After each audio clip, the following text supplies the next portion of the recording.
আপনাদের সকলকে শুভেচ্ছা জানিয়ে আমি একটি বিষয় উপস্থাপনা করতে চাইছি।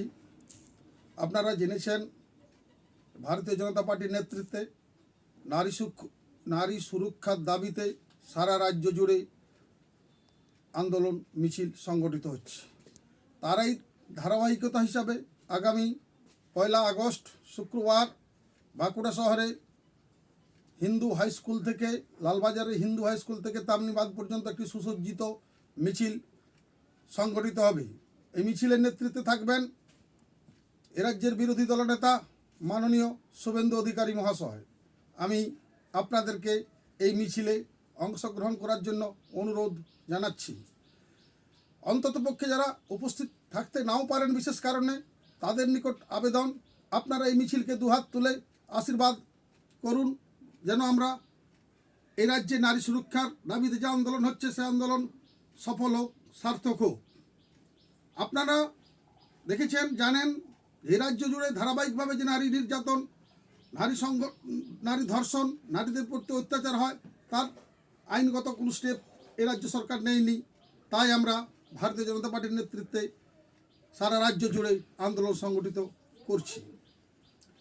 আপনারা দেখেছেন যে আরজি কর কাণ্ডে সরকারের যে উদাসীনতা, সেই প্রসঙ্গে ধারাবাহিক জুড়ে যে আন্দোলন হয়েছিল, গণ আন্দোলন যেটা বলা হয়েছিল, সেই আন্দোলনকারীদের সাথে আমরাও ছিলাম।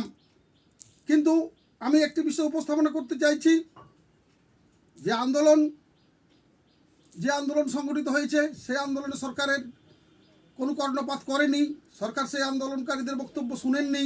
তাই আমি তাদের নিকট অনুরোধ, যারা আরজি করের গণ আন্দোলনে অংশগ্রহণ করেছিলেন, রাত্রি জাগরণ করেছিলেন, আসুন আপনারাও আগামী দিনে এই সরকারকে উৎখাত করে ভারতীয় জনতা পার্টির নেতৃত্বে যে নারী সুরক্ষার দাবিতে যে মিছিল হচ্ছে সেই মিছিলে সামিল হন।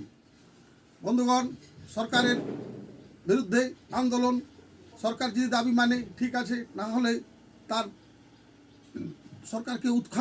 সরকারকে সমূল উৎখাত করার জন্য মাঠে নামা প্রয়োজন। তাই আমরা আগামী 2026 সালে ভারতীয় জনতা পার্টির নেতৃত্বে সরকার করার জন্য এবং নারীর উপর যে অত্যাচার, সেই অত্যাচার বন্ধের এবং নারী নির্যাতনকারীদের চূড়ান্ত শাস্তির জন্য যে আইন সংগঠিত হবে, তার জন্য এই মিছিল। আসুন, আমরা এই রাজ্যে শুধু নারী নির্যাতন, নারী ধর্ষণ, নারীদের উপর অত্যাচার হয় তা নয়, নারীদের আর্থিক নিরাপত্তার ক্ষেত্রে এই রাজ্য মহিলারাও সব থেকে কম টাকা পান। এখানে অন্যান্য রাজ্যে 3,2500 টাকা করে নারীদের প্রতি মাসে দেওয়া হয় বিভিন্ন স্কিমে, এখানে মাত্র 1,000 টাকা দেওয়া হয়। তাই নারীদের সার্বিক বঞ্চনার বিরুদ্ধে আগামী 1 আগস্ট বাঁকুড়ার এই মিছিলে আপনিও আসুন। এইটুকু বলে আমি আমার বক্তব্য এখানে শেষ করছি। নমস্কার।